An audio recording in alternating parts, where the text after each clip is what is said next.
Shalom. This video is about building your Jewish library. The very first book I recommend that everybody get is a Chumash, that is the 5 books of Moses with the Haftarot, the prophetic portions we read on the Sabbath and holidays.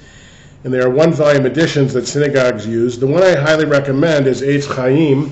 This is my just business card. It has, it looks like this, and it's published by the Rabbinical Assembly in the United Synagogue of Conservative Judaism.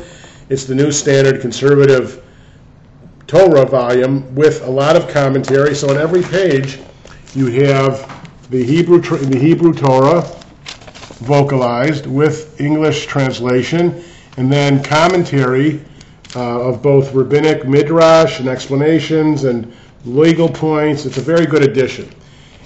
Besides that, in the back, there are brilliant essays of biblical scholarship on many wide-ranging subjects. So again, I'd highly recommend people get the Eitz Chaim volume of the Rabbinical Assembly in the United Synagogue of Conservative Judaism. And then people should have a prayer book to use. And there's a very good prayer book which has good commentary. It's a large edition. It's for the Sabbath and festivals. It's called Or Chadash by Rabbi Reuven Hammer. It's also published by the Rabbinical Assembly and United Synagogue of Conservative Judaism. What makes it so good is that it has the prayers with English translation and then very good commentary on the sides. Now, the most comprehensive big Siddur is by a rabbi named Hertz, but I would definitely suggest you can get these from the United Synagogue website or maybe from your closest Jewish bookstore, or Chadash for Sabbath and holidays for Siddur Sim Shalom with the commentary. Now, 2 other books I'd highly recommend. This one is very difficult to find. Amazon, I know, right now has a couple of copies. BarnesandNobles.com may have some copies. It's called The Mitzvot by Rabbi Abraham Chill. And what's great about it is he goes through all of the commandments of the Torah according to Maimonides. And then he gives you the legal halacha from an Orthodox perspective.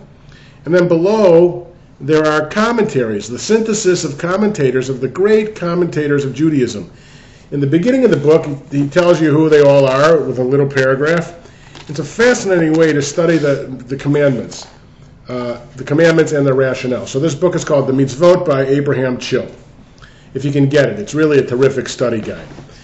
And everybody should have a code of Jewish law. The one I recommend for non-Orthodox is called A Guide to Jewish Religious Practice. This is it without the cover. And it's by a rabbi named Isaac Klein. And it's very comprehensive. It has a lot of the laws, and it may be a little technical for beginners. It has a lot of the laws for daily prayer, blessings, the Sabbath, all of the holidays, the new moon, laws of mourning, of slaughtering an animal, of kashrut, of marriage, of ritual circumcision, adoption, conversion, divorce, and the laws of family purity.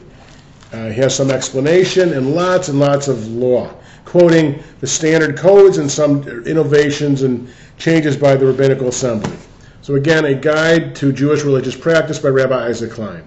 4 really basic books that every Jewish library, I think, should have, especially for the non-Orthodox. Very worthwhile.